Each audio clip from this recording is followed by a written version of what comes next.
আবদিয়ত এসে গেছে, আল্লাহর রহমতের নিসবত এসে গেছে। অভিন্ন স্বভাব আকাবিরদের আবদিয়ত। আব্দ হোমাই বক্সে আবদিয়ত মুঝে, ওয়াজহে সদ ইজ্জত হায়ে জিল্লত মুঝে। আব্দ বনাটা, আব্দ বনে গেলে সব ঝগড়া খতম। যে সবাই এই ব্যাপারে একমত, সুলুকের রূপ, মার্জে এবং লক্ষ্য, চেষ্টার উদ্দেশ্য সেটা হচ্ছে ইত্তেবায়ে সুন্নাহ।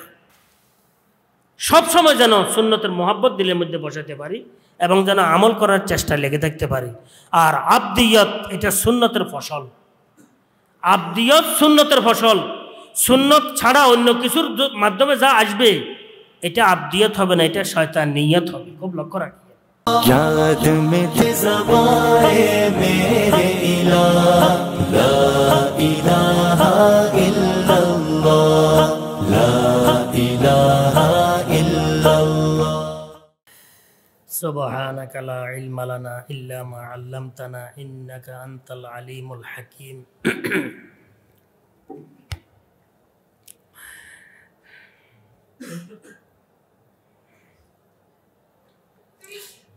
নিজের মধ্যে খাকিয়ত কিভাবে আনা যায় এ বিষয়ে কিছু আলোচনা হইতেছে। বলছিলাম এটা মৌলিক বিষয়।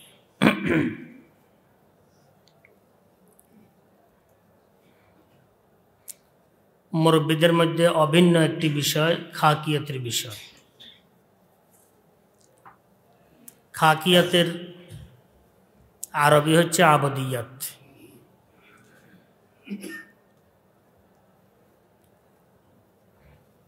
নিজের মধ্যে আবদিয়ত এসে যাওয়া, বন্দা হয়ে যাওয়া।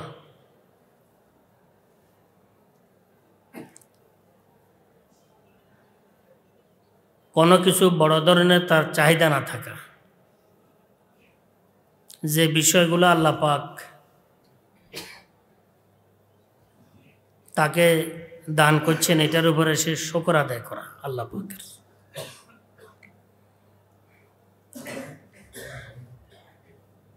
হযরত হাকিমুল উম্মাহ থানবী রহমতুল্লাহ আলাইহি চেষ্টা করতেন যে নিজের মুতাআল্লিকিন মুরিদান যারা, এদের মধ্যে যেন আবদিয়ত এসে যায়।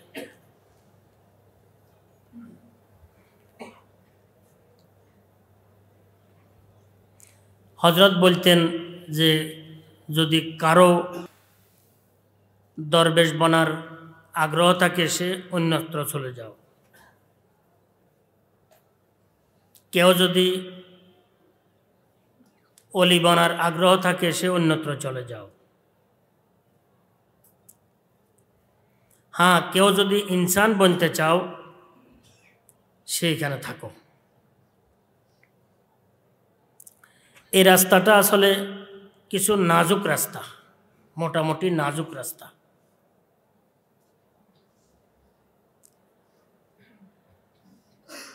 সুলুকের যে রাস্তা আছে এটা নাজুক রাস্তা। এটার মধ্যে সাধারণত কিছু চাহিদা থাকে, যে আমি এমন হই, যদিও নিয়ত ভালো হয় কিন্তু এই নিয়ত এই রাস্তার উপযোগী নয়। কারণ নিয়ত থাকে যে আমি কোনো বুজুর্গের যদি একটু এজাজত পাই তো আমার দ্বীনি খেদমতের মধ্যে বরকত হবে, ওয়াজ নসিহতের মধ্যে আসর হবে। এটাই কিন্তু দিন নয়, এটা দুনিয়া। হযরত রহমতুল্লাহ আলাইহি সেখানে এক বড় মানুষ, বাংলাদেশের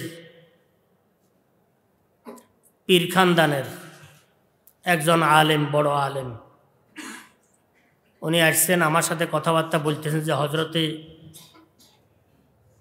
খেলাফতের কোনো হজরতের শর্ত আছে কিনা। তা আমি তো শুনতেছিলাম উনি আমার বড় ভাই, বড় আলেম। পূর্ব থেকে উনি পরিচিত নন, এমনি আসছেন, আমাকে ওনার পরিচয় দিয়েছেন যে আমি অমুক অমুক অমুক অমুক পীর খানদানের বড় এক খানদানের আমি কি এখন এই দায়িত্বে আছি, এখন সবার দৃষ্টি আমার উপরে। করাচি আমি পড়ালেখা করছি,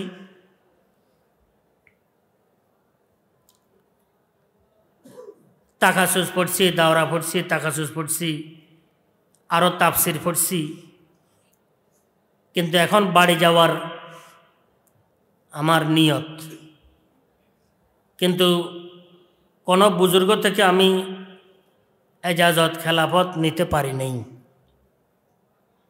তো হজরতের এখানে কোনো শর্ত আছে কিনা? আমি বললাম যে হজরতের এখানে তো সবচেয়ে কঠিন বিষয়, হজরতে এটাকে কখনো কথার মধ্যে আনেন না। হজরতে বলছে মানে আমল চাইয়ে, বাস আমলের দরকার, আমল বাড়া দিও, আমলে উদ্দেশ্য। কারো এজাজত, কারো খেলাফত, পীর হওয়া, প্রসিদ্ধ হওয়া, বুজুর্গ হিসাবে, আলেম হিসাবে, এগুলা এ রাস্তার রাহজন, এ রাস্তার ডাকু, এ রাস্তার মধ্যে অগ্রগতি উন্নতির পথে বড় ধরনের বাধা।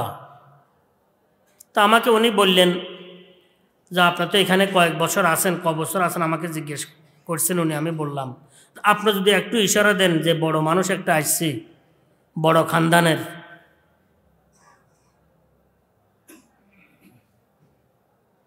ওনার দ্বারা বড় খেদমত হবে, হজরত যদি এজাজত দেন। তা আমি বললাম যে এটা বললে হজরত আপনাকে মুরিদও করাবেন না, এজাজত তো দূরের কথা, মুরিদও করাবেন না আপনাকে। আমি আলোচনা করতেছিলাম আসলে এই রাস্তাটি কিন্তু বড় নাজুক রাস্তা, এই রাস্তার মধ্যে আমল চায়, তাওয়াজুর সাথে, খাকিয়তের সাথে, বিনয়ের সাথে আমলের প্রয়োজন। এটা মাকসাদে হয়েছে আমল, মাকসাদে হয়েছে ফানাইয়াত।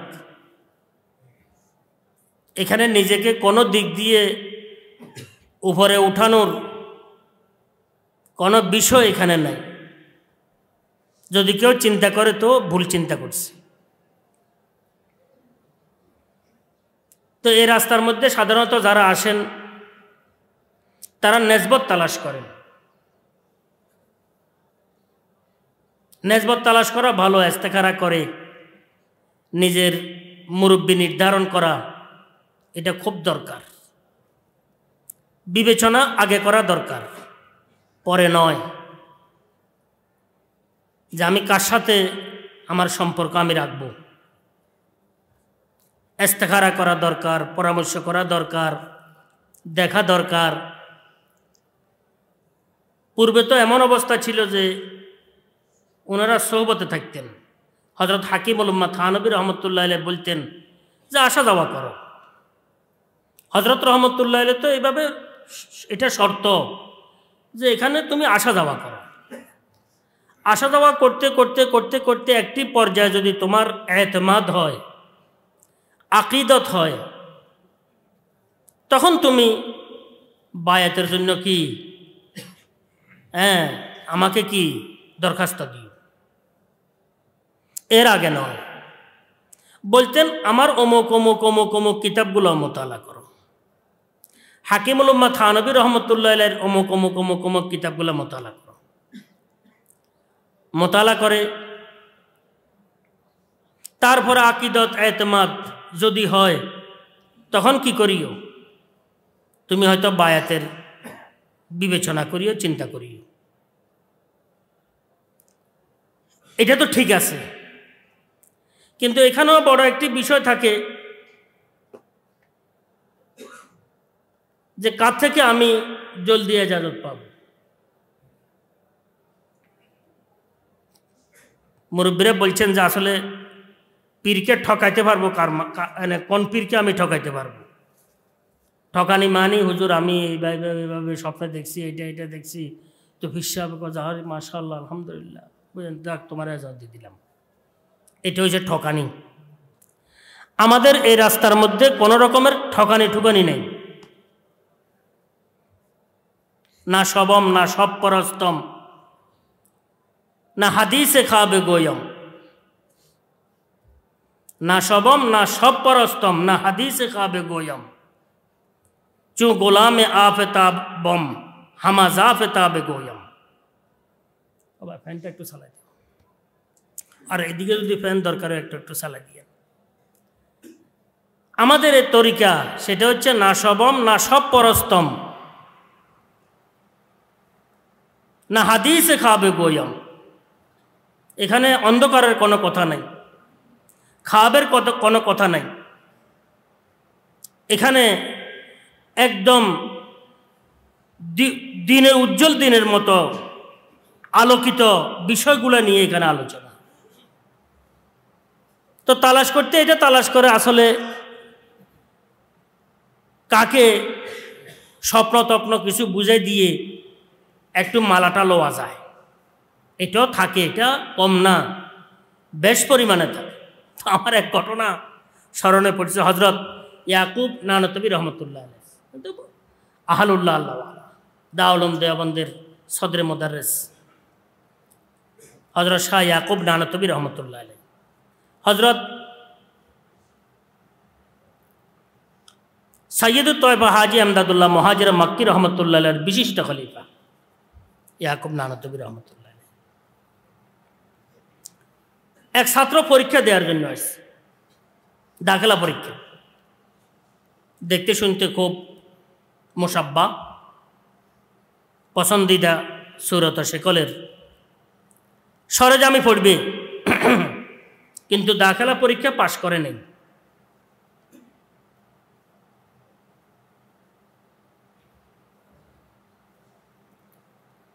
বলছেন তুমি কাফিয়া পড়তে হবে। তো ছাত্র এটা পরের দিন আবার আসি বলতেছে, হুজুর আমি তো রাত্রে একটা গুরুত্বপূর্ণ স্বপ্ন দেখছি, বড় গুরুত্বপূর্ণ একটা স্বপ্ন দেখছি। স্বপ্নটা কি? স্বপ্নটা হচ্ছে আমি দেখি যে হুজুরে আকরম সাল্লাল্লাহু আলাইহি ওয়াসাল্লামের সাথে আমার মোলাকাত হয়েছে, আর হুজুরে আকরম সাল্লাল্লাহু আলাইহি ওয়াসাল্লাম আমাকে জিজ্ঞেস করলেন যে তুমি কি পরীক্ষা দিছো, কি করতেছ? তো আমি বলছি যে আমি পরীক্ষা দিছি সরেজামি পড়ার জন্য, কিন্তু আমি পাশ করি নাই, আমাকে কাফিয়া পড়ার জন্য বলা হয়েছে, কাফিয়া পড়ার সিদ্ধান্ত হয়েছে। হুজুরে আকরম সাল্লাল্লাহু আলাইহি ওয়াসাল্লাম আমাকে বললেন, না তুমি সরেজামি পড়া করো। তুই কি করো? সরেজামি পড়িও। আমি এটা দেখছি।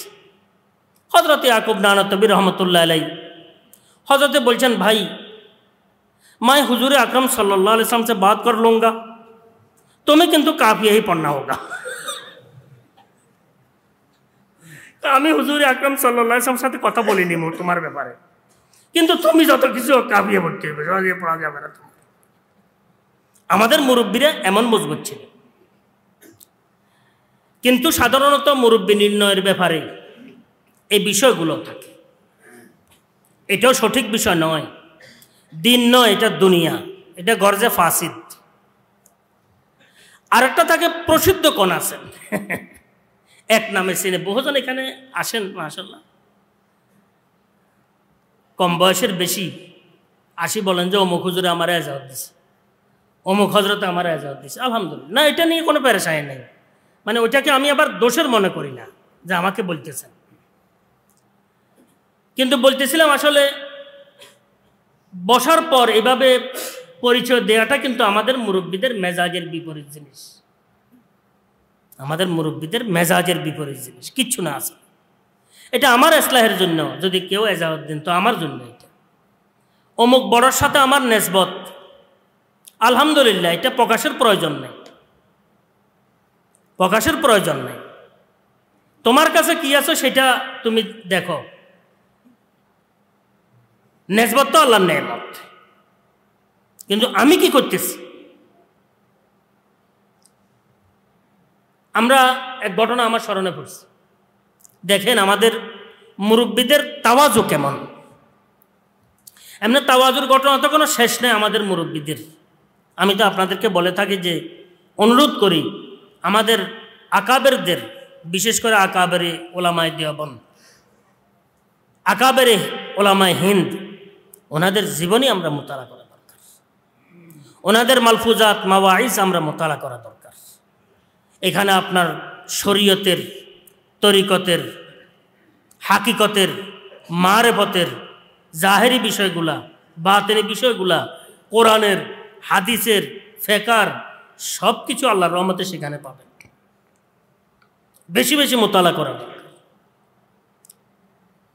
বেশি বেশি মোতালা করা দরকার। মোতালা করলে এই সমস্ত বিষয়গুলো এসে যায়। আমাদের আকাবেরদের তাওয়াজু, এটা দুনিয়ার দৃষ্টান্ত পেশ করতে পারবে না। সমষ্টিগত এইভাবে একটি বড় জমাত যে আল্লাহ পাক আমাদেরকে দান করছেন, এটা আল্লাহ পাকের বড় ধরনের নেয়ামত আমাদের জন্য। হযরত হাকিমুল উম্মাহ থানভী রহমতুল্লাহ মাঝে মধ্যে বলতেন যে, ভাই, হযরত হাজী সাহেব রহমতুল্লাহের মাধ্যমে সুলুকের রাস্তাকে আল্লাহ পাক এমনভাবে পরিষ্কার করছেন, বলছেন এটা একবার কলুষিত হয়ে গেছে,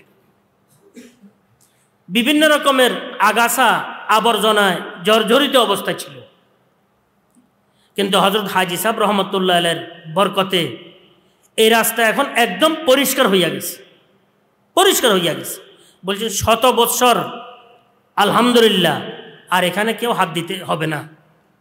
আসলে তাই হাকিমুল উম্মাহ থানভী রহমতুল্লাহের মাওয়াইজ, মালফুজাত, ইসলাহি বিষয়গুলা যদি আমরা মোতালা করতে থাকি তো দেখবেন সব কিছু সামনে এসে যাবে আল্লাহ পাকের ফজল করে। আমি যে ঘটনাটি আলোচনা করার ইচ্ছে করছিলাম, আমরা হাটহাজারী মাদ্রাসার কাতেব শাহ হুজুরের ঘটনা। কাতেব শাহ হুজুরের ঘটনা, কাতেব শাহ হিসাবে তো মনে হয় আমাদের মুরব্বীরা সবাই আমরা চিনি। উনি এন্তেকালের কিছুদিন পূর্বে ওনার কাগজপত্রগুলো যখন নাকি এভাবে সানসিটির মধ্যে এগুলা জায়গা জায়গায় এনে রাখা ছিল, তো ওনার খাদেম, ওনার ছেলে সহ এই কাগজগুলা তালাশ করি, মানে কোনো জরুরি কাগজ, কোনো জরুরি বিষয় এগুলা তালাশ করতেছিল। অবাক, এই কাগজ এগুলো ন ধরিবা, এখান থেকে সামান্য কাগজ আছে এগুলোর মধ্যে হাত না লাগাইবা, মানে ওগুলা ধরিও না। এটা ওনার ছেলে আমাকে বলছেন, মনে হয় খাদেমও ছেলে, কবে কাগজগুলো ন ধরিবা। এখন সবাই চিন্তা করে কিরে কাগজ, হজরতের অসুস্থতা তো বেশি, অসুস্থ অবস্থা আমিও কয়েকবার দেখার জন্য গেছি। বড় তাওয়াজুর বিষয়, হজরত হাঁটতে কষ্ট হতেছিল, আমরা কোথায় খানা খাইতেছি, হজরত এই কামরা থেকে সেখানে চলে গেছে, মানে দেখার জন্য, ওখানে চলে গেছেন দেখার জন্য। আবার রশিদিয়া তো আলহামদুলিল্লাহ আসছেন হজরত রহমতুল্লাহ আলাইহি। আলহামদুলিল্লাহ গত 3-4 দিন পূর্বে আমি হজরতকে স্বপ্ন দেখছি। আমার এই দিলি রুঝান, এই তাওয়াজু যাদের মধ্যে আছে, যাদের মধ্যে একটু বিনয় আছে, খাকিয়ত আছে, ওনাদেরকে কিন্তু এমনি অনায়াসে আমার দিলের মধ্যে মহাব্বত এসে যায়। আলহামদুলিল্লাহ হজরতকে আমি কিছুদিন পূর্বেও স্বপ্নে দেখছি। তো এখন কাগজেগুলো কেন দেখার জন্য নিষেধ করলেন, এটা খাদেমার হজরতের ছেলের মনের মধ্যে একটু খটকালে যে ঘটনা কি, কেন আব্বা যান তো বয়স হয়ে গেছে, কোন সময় চলে যান, কাগজগুলো তারপরে সেখান থেকে টানি অগচরে, দেখেন নাই, না দেখে মতো তালাশ করি, দেখে যে সেখানে হজরত রহমতুল্লাহের নামের মধ্যে, মাদানী রহমতুল্লাহের খোলাফাদের লিস্টের মধ্যে হজরতের নাম সেখানে 36 নম্বর না কত নম্বর, আমার পুরো অঙ্কটা নম্বরটা জানা নাই, মনে 36 নম্বর, মুখে বেরিয়েছে হয়তো 36 নম্বর। 36 নম্বর নাম কাতেব শাহ হুজুরের কি নাম, আর আমাদের হাটহাজারী মাদ্রাসার মরহুম মোহতম হুজুরের নাম আরো বহু পরে। কেউ বলতে পারবে না। এখন এটা দেখি তো সবাই কি চোখ খাড়া গেছে, কিন্তু এটা কি এত বৎসর হাঁটাদারি, সবার সাথে কথাবার্তা, মিল মেলা, উঠা বসা, মোয়ামলা মহাসারা, হাসি মাতি, যে হজরত যেন হজরত মাদানী রহমত শেখুল ইসলাম মাদানী রহমতুল্লাহের খলিফা, এটা কিন্তু কেউ জানে না। তো হজরত পরে বললেন যে হুজুর এটা কি হইল জিনিসটা, তো জিন্দিগিতে একবারও বললেন না যেন, কবা আর মুরব্বী আর একটা নুসখা দিয়ে এটা আর আমলের জন্য হবা, এটা আমল করার চেষ্টা করি, মানুষের বলার জন্য তো নয়, এটা বলি কি জুমায়। কাদের সহজের কথা আলোচনা করতেছে। আসলে নেসবতের মূল ভিত্তি হচ্ছে তাওয়াজু। আবদিয়ত এসে গেছে, আল্লাহর রহমতের নেসবত এসে গেছে। অভিন্ন স্বভাব আকাবেরদের আবদিয়ত। আব্দ হোমাই বক্সে আবদিয়ত মুঝে, ওয়াজহে সদ ইজ্জত হায়ে জিল্লত মুঝে।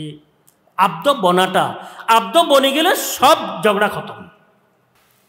আজকে আমরা দিনদারদের মধ্যে যে সমস্ত ঝগড়াগুলা শুরু হয়, সবগুলোর মূলে মালে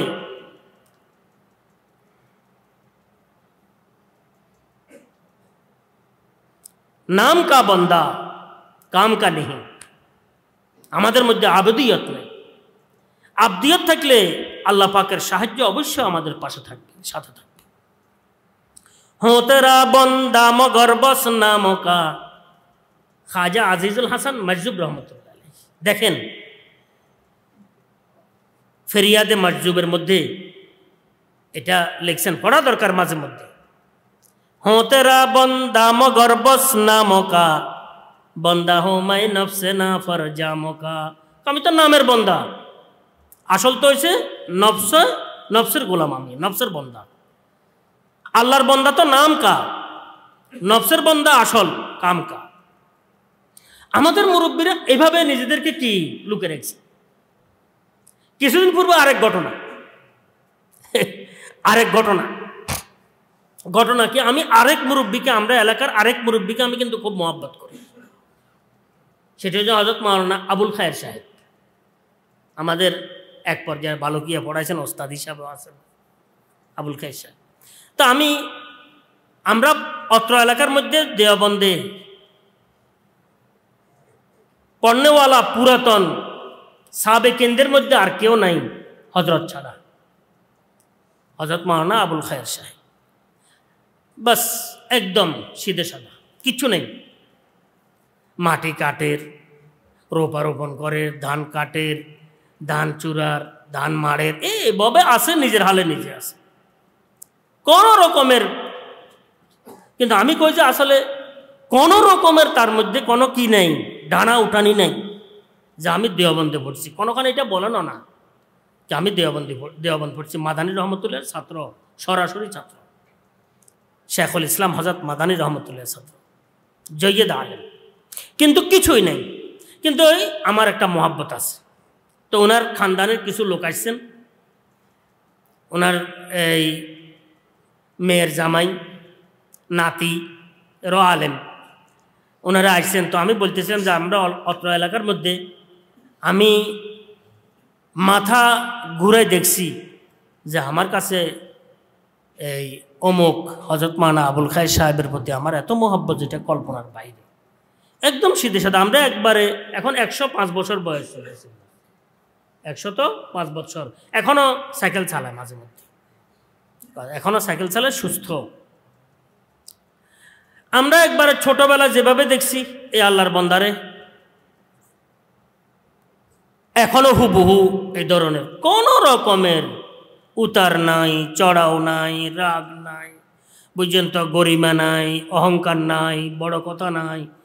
বসা দিয়েছেন বসে রয়েছে, খাড়া করা দিয়েছেন খাড়া রয়েছে, এমন লাগে হয়তো এখানে বসেন, আমি আসি, আর হয়তো একটু দেরি হয়ে গেছে, কিন্তু বসে আছে। তো বললাম যে আমি খুব মহব্বত করি ওনাকে। অত্র এলাকার মধ্যে দেওবন্দি সাবেকিনদের মধ্যে হজরতের পূর্বে বা সম বয়সের কেউ নাই, তো হজরতের নাতি আলেম জামাইও আছে, বলতেছেন হুজুর আরেক ঘটনা জানেন না? সে জানি তো না। হজরত হাফিজি হুজুর রহমতুল্লাহের খলিফা। আমরাও জানি না। এনে কিছুদিন আগে না আমরা কাগজপত্র এটা পাই, আমরা তার জন্য হজরত হাফিজ হুজুর রহমতুল্লাহের কি বিশিষ্ট খলিফা। তো আমি আলোচনা করতেছিলাম আসলে এই বিষয়গুলো আমাদের আসলে স্মরণে রাখা দরকার, যে নামের জন্য, কামের জন্য, বরকতের জন্য নেজবত তালাশ করি, এটাও ঠিক নয়। প্রসিদ্ধ হওয়ার জন্য যে আমার থেকে কিছু দিনই কাজ হবে, এক নামে সবাই চেনে এমন মুরব্বীর হাতে আমি কি বায়াত, এগুলো আমরা মুরব্বীরা সাধারণত পছন্দ করতেন না। নাজায়েজ নয় যে কেউ যদি বলে এটা নাজায়েজ হবে, এটা নয়, কিন্তু মুরব্বীরা পছন্দ করতেন না। মুরব্বীদের একটি স্তর আছে, বিশেষ স্তর, বিশেষ করে সিলসিলায় চিশতিয়া হযরত যিনারা আছেন, ওনারা একদম মাখামাখি অবস্থার মধ্যে থাকেন। হাকিমুল উম্মাহ থানবী রহমতুল্লাহ আলাইহি বিভিন্ন জায়গায় চিশতিয়া খানদানের মুরব্বীদের অবস্থাগুলো উঠে দিচ্ছেন। হযরত শেখুল হাদিস মাওলানা জাকারিয়া রহমতুল্লাহ আলাইহি তারিখে মশায়েখে চিশত একটা রেসালা আছে, মোটা রেসালা, তারিখে মশায়েখে চিশত, চিশতিয়া খানদানের বড় বড় মশায়েখদের কি ইতিহাস, এনে জীবনী না হযরত রহমতুল্লাহ লিখছেন, শেখুল হাদিস রহমতুল্লাহ আলাইহি। আমি আলোচনা করতেলাম এটাও আসলে একটি বিষয় আমাদের মুরব্বীদের পছন্দনীয় বিষয় নয়, যে প্রসিদ্ধ হোক, অমুক হোক, যেন আমি এটা নিয়ে ফখর করতে পারি, গর্ব করতে পারি, এমনও নয়। হাকিমুল উম্মাহ থানবী রহমতুল্লাহ লিখছেন, তুমি এতটুকু চিন্তা করিও যার দ্বারা আমার উপকার হবে, আমার ইসলাহ হবে, সে আমার মুরব্বী, অন্য বিষয়গুলো কিছুই না। আর কেউ আছে কাশফ কারামত তালাশ করে, কাশফ কারামত, যে অমুক বুজুর্গের কি কাশফ, অমুক বুজুর্গের কি কারামত, অমুক বুজুর্গের লতিফা কন্টা কন্টা চালু করে, প্রথমে কলব কেন্দ্রে জারি করে। আসলে এই বিষয়গুলো এই লাইনের অন্তর্ভুক্ত নয় বিষয়গুলো। হাকিমুল উম্মাহ থানবী রহমতুল্লাহ আলাইহি হজরতের এক মুরিদ, অবশ্য আলেম হবেন, উনি লিখছেন হজরত অমুক লতিফা কোথায় থাকে, একটা লতিফার নাম। হজরত বলছেন ইয়ে আপকে জরুরত কা কাম নেই। কথা বলছেন, আপনার জরুরতের বিষয় নয়, এটা কেন জিজ্ঞেস করতে, আপকে জরুরত কা কাম নেই, জরুরত কি চিজ নেই।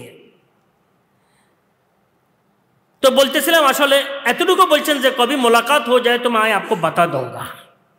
আলেম তো এতটুকু এনে লাজ রাখছেন, কোনো সময় মোলাকাত হলে আমি বলে দিব, কিন্তু এটা আপনার কাম নয়, কিন্তু এটা আপনার জরুরতের বিষয় নয়। এ কাশফা তালাশ করে, কারামাত তালাশ করে, লতিফা জারি হয়েছে কিনা এটা দেখে, কলব জারি কিনা এটা দেখে, এগুলো সিলসিলার অন্তর্ভুক্ত জিনিস নয়।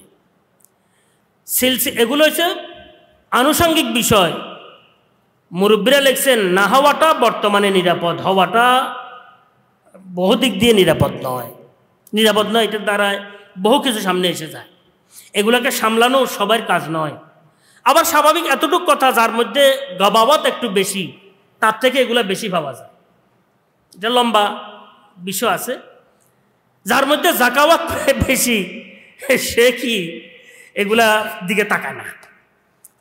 একদম একাগ্রতা, গভীর লোকদের তো জেহেনে চলে না, ব্রেন চলে না, তো এদের মধ্যে অনিচ্ছাকৃতভাবে একাগ্রতা থাকে। তাহলে এই সমস্ত বিষয়গুলো ওনারা তালাশ করেন। কিন্তু আসলে জকি যারা আছে এদের তো খালি মাথা ঘুরে। শাহ আনোয়ার কাশ্মীরি রহমতুল্লাহ বলছেন আমি কোরআন শরীফ কি হেফজ করতে পারি নাই, পড়া শুরু করলে তো জালালাইন এবারও চলে আসে। কত জহিন কথা বুঝছেন তো, পুঙ্খানুপুঙ্খভাবে কোরআনে করিমের বিষয়গুলা এনে বড় কঠিন। শাহ সাহেব রহমতুল্লাহ বলছেন আমি অন্য এনে তফসিরের এবারও চলে আসে।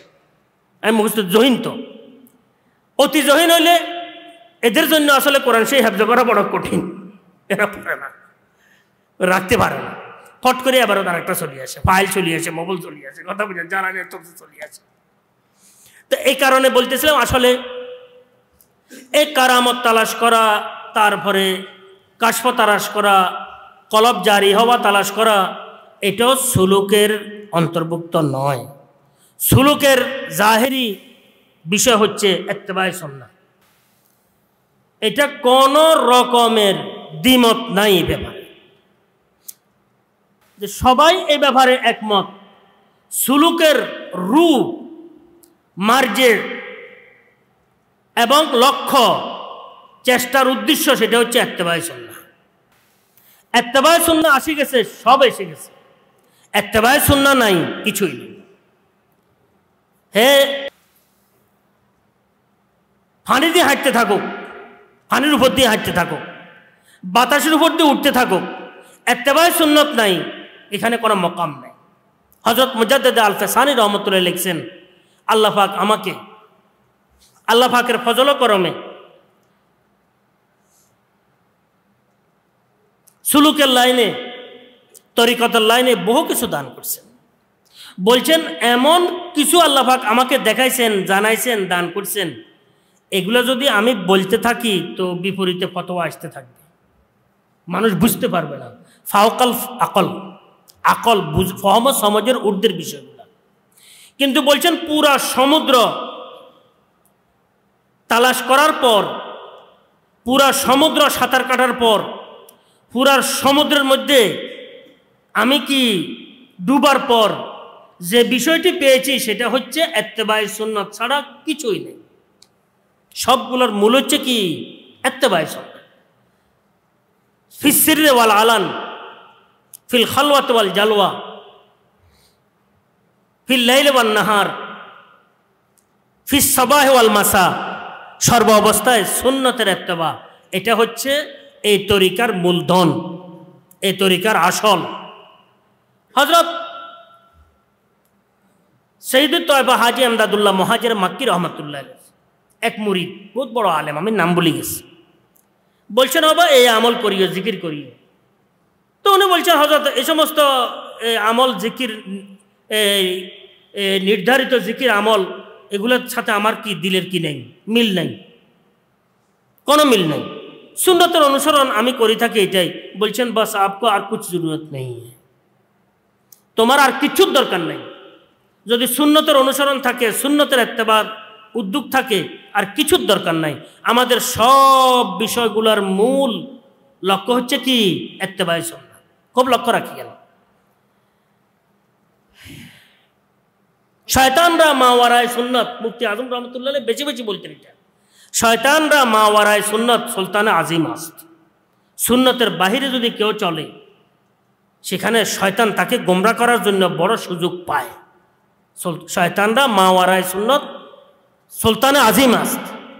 সুন্নতের বাহিরে কেউ যদি চলে, এই বিভিন্ন রকমের বিষয়গুলো তালাশ করে সুলুকের লাইনে, বলছে শয়তান ধোঁকা দেওয়ার জন্য তার বড় কি শক্তি হাতে এসে যায়। আর সুন্নতের ভিতরে থাকলে শয়তান তাকে ধোঁকা দিতে পারে না। তা আমি আপনাদের খেদমতে অনুরোধ করতেছিলাম, আসলে তরিকতের লাইনে, সুলুকের লাইনে জাহেরিভাবে ইত্তেবায়ে সুন্নাত আর ইত্তেবায়ে সুন্নাতের নির্যাস হাকিকত হচ্ছে আবদিয়ত। হাকিকত হচ্ছে আবদিয়ত। আবদিয়ত আসে গেছে তো সব কিছু এসে গেছে, সব ঝগড়া খতম। গত সপ্তাহ মনে হয় গীবতের উপরে কিছু আলোচনা করছিলাম, আর কোনো কিছুই হবে না। আবদিয়ত আসে গেছে, সেখানে আর কোনো ঝগড়া নেই। কিন্তু আবদিয়ত আনাটা মোটামুটি একটি কি বিষয়। আবদিয়ত কিভাবে আনা যায়, নিজের মধ্যে দিলের মধ্যে বসানো যায়, এটার ব্যাপারে আলোচনা করতেছিলাম। কয়েকটি কথা আলোচনা করছি। আল্লাহ পাক যদি তৌফিক দান করেন, পরবর্তীতে হয়তো আল্লাহ তৌফিক দিলে বলাইলে হয়তো কিছু কথা আলোচনা করব। আজকে সার সংক্ষেপ এতটুকু আলোচনা করলাম যে আসলে আবদিয়ত হচ্ছে এই রাস্তার মূলধন, খোলাসা। আর এটা অর্জনের মূল অস্ত্র তন্ত্র হচ্ছে ইত্তেবায়ে সুন্নাহ। ইত্তেবায়ে সুন্নাহ ছাড়া কোনো কিছু আল্লাহ পাকের দরবারে কি নাই, মকবুল নাই, কবুল নাই। ইত্তেবায়ে সুন্নাত হচ্ছে মেন। ইত্তেবায়ে সুন্নাত আছে, সব কিছু আছে। হযরত শাহ আব্দুল কাদের জিলানী রহমতুল্লাহ আলাইহির খেদমতে বলছিলাম, একজন আসি কিছুদিন কাটাইছিলেন দেখার জন্য। তো এরপরে চলে যেতেছেন। তো হযরত ডাকছেন যে তুমি যে একদিন ছিলা, কেন ছিলা, আবার চলে যেতেছ, কোনো কিছু বললা না। তো বলছেন যে হুজুর আসলে আপনার কারামত কশফের কথা আমি শুনছি, এখানে আসি কোনো কাশফ কারামত আমি দেখি নাই, এই কারণে মুরিদ হওয়ার জন্য আসছিলাম, কোনো কিছু না দেখে আবার চলে যাইতেছি। তো হযরত বলছেন সুন্নতের বিপরীতে কোনো কিছু দেখছো কিনা আমার থেকে? কন না। তো এটা সবচেয়ে বড় কারামত। এটা সবচেয়ে বড় কি কারামত, সুন্নতের ইত্তেবা সবচেয়ে বড় কারামত। আমরাও যেখানে আছি আমার জন্য দোয়া করবেন, আমরা যেন সর্ব অবস্থায় সর্ব পরিবেশে সবসময় যেন সুন্নতের মোহাব্বত দিলের মধ্যে বসাতে পারি এবং যেন আমল করার চেষ্টা লেগে থাকতে পারি। আর আবদিয়ত এটা সুন্নতের ফসল, আবদিয়ত সুন্নতের ফসল। সুন্নত ছাড়া অন্য কিছুর মাধ্যমে যা আসবে এটা আবদিয়ত হবে না, এটা শয়তান নিয়ত হবে। খুব লক্ষ্য রাখবেন, এটা আবদিয়ত হবে না, এটা শয়তান নিয়ত হবে। শয়তান গোমরা করার বড় হাতিয়ার শয়তানের হাতে এসে গেছে। আল্লাহ পাক আমাদেরকে সঠিক বিষয়গুলো বুঝার এবং গ্রহণ করার তৌফিক দান করেন, গলত বিষয়গুলো বুঝার এবং এগুলা পরিহার করার চেষ্টা লেগে থাকার তৌফিক দান করেন। আল্লাহ পাক আমাদেরকে জাহেরিভাবে ইত্তেবায়ে সুন্নাত আন্তরিকতার সাথে গ্রহণ করার তৌফিক দান করেন। হাকিকত আল্লাহ পাক আমাদেরকে আবদিয়ত দান করেন। আল্লাহ পাক দুনিয়া আখিরাতের মধ্যে কামিয়াবি দান করেন। ও আখিরু দাওয়ানা আনিল হামদুলিল্লাহি রাব্বিল আলামিন।